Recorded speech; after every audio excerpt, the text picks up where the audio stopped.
আলোচিত রিমার পাশে দাঁড়ালো law and human right society Bangladesh. বর্তমানে ময়মনসিংহ মেডিকেল কলেজ হাসপাতালে ২০ নং ওয়ার্ডে ভর্তি রয়েছে। নিজের বাবার ধারা নির্যাতিত হয়েছে মেয়েটি, তাই বাবার বিরুদ্ধে আইনি পদক্ষেপ গ্রহণ করবে মানবাধিকার সংগঠনটি। এর আগেও ৬ মাস হাসপাতালে ভর্তি ছিল বাবার নির্যাতনের শিকার হয়ে। সাধারণ মানুষের সহযোগিতায় রিমা খুব দ্রুত সুস্থ হয়ে ওঠে। তার ইচ্ছে সে আর তার বাবার কাছে যাবে না, সে স্কুলে পড়ালেখা করবে।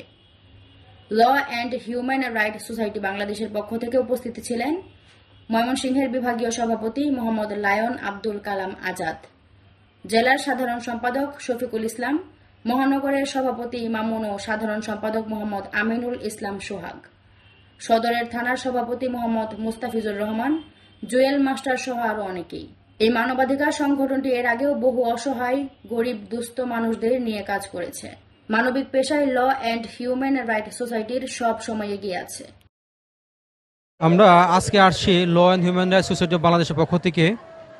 এখানে নেত্রকোনা কেন্দুয়া দুর্গাপুরে একজন অসহায় মেয়ে, ওনার বাপ একজন স্বনামধন্য সমাজের, আমরা যত জানতে পারছি মিডিয়ার মাধ্যমে উনি একজন সমাজসেবক, বাট ওনারই মেয়ে রিমা আজকে সেই মৃত্যু সজ্জায় আছে মেডিকেলে।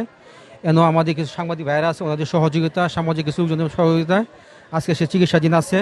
এবং আমি আমাদের সংগঠনের পক্ষ থেকে এটার এই বিষয়ে তীব্র নিন্দা এবং প্রতিবাদ জানাচ্ছি। কারণ প্রত্যেকটা ফ্যামিলির গার্জিয়ানকে আমি বলবো, রিকোয়েস্ট করবো, বাবা মাকে তার সন্তানকে দেখভাল করার দায়িত্ব তাদের। এরা সৃষ্টিকর্তা তাকে ওইভাবেই তাকে নিয়ামত দিয়েছে, বাট এটাকে যে অবহেলা করে, সেই জন্য আমি প্রশাসনের প্রতি দৃষ্টি আকর্ষণ করব, যাতে আইনানুগ এই ধরনের বিচার যাতে আমরা তাকে দিতে পারি এবং তার পাশে আমরা থাকবো মানবাধিকারের পক্ষ থেকে।